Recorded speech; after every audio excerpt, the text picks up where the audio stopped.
Hi guys, today I'm gonna show you how to use topic access rules. Collabwriting has option to set topics general access rule. This enables you to share topics with your colleagues and assign them permissions. Currently supported permissions are viewer, commenter, editor, and owner. Now, if you are wondering how to set permissions, to access the topic's role settings when you are on the dashboard, go to a certain topic, like this, and click the top right share icon on the topic work surface, here. Then from General Access, you can select Restricted,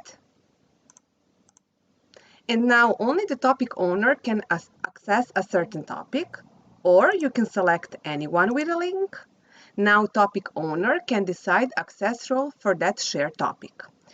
After selecting anyone with a link, you can choose between viewer, commenter, and editor. These access privileges will then be added to anyone having access to that particular link.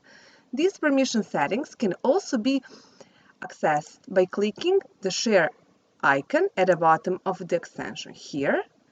And now you can choose between viewer, commenter, and editor. That's it!